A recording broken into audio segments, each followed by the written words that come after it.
finance team, one of the most leanest team but efficient team, gladly. Anissa and I will be presenting today the roadmap and quickly tying into the discussions that have already happened and presented by colleagues here.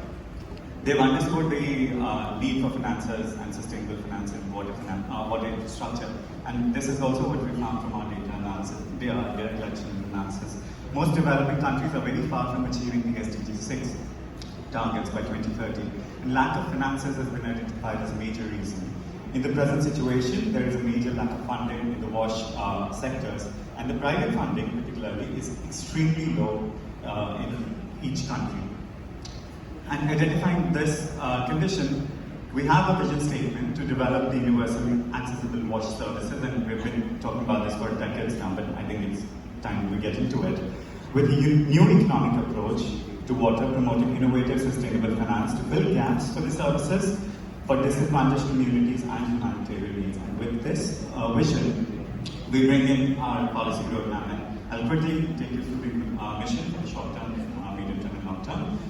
We've identified that the existing financing options do not incentivize the private sector, and access to WASH will worsen with the growing socio-economic disparities and climate change. And in the future, we want to accelerate the implementation of innovative financing funding models, structures, and delivery systems. And for that, we have identified in the short term, the mission is to identify the needs of the disadvantaged communities and the private sector, because we need to engage these two cohorts, these two populations, and promote sustainable cost recovery operations of the utilities with the current infrastructure that they have, and increase financial management awareness and climate education among the water professional and youth that is seated here and outside of this room. In the medium term, building on these missions, projects need to be designed considering the total use of the water, total use value of the water, not just the private use value. The social and the public also need to be considered. And to enable and increase the private sector funding, the WASH sector over the current levels is extremely important.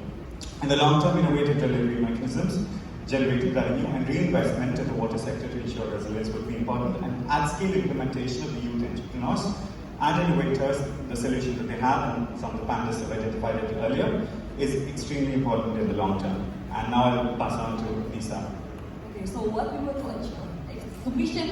To achieve the mission, we have innovation and policy. What happened now?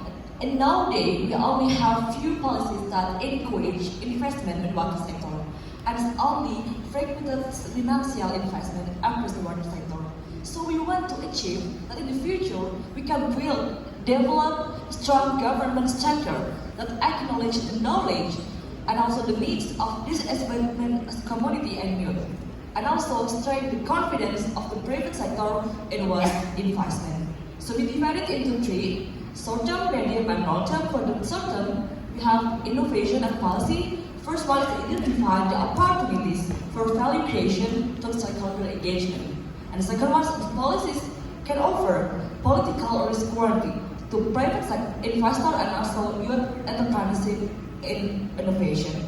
And the medium term, innovation policy can to develop some pilot project of beneficial bond, private finance, and enhance value capture of finance funding. And also, it giving incentive to national-based solution, grant finance mechanism, and also other strategies to promote sustainable projects. And also accelerate for suitable youth innovation and partnership to private sector.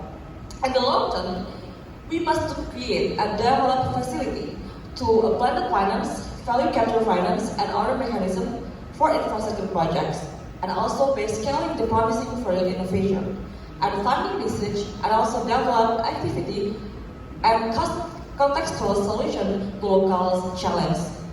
For that, we must be strong monitoring framework for enhanced accountability. Thank you. That's for the theme sustainable finance.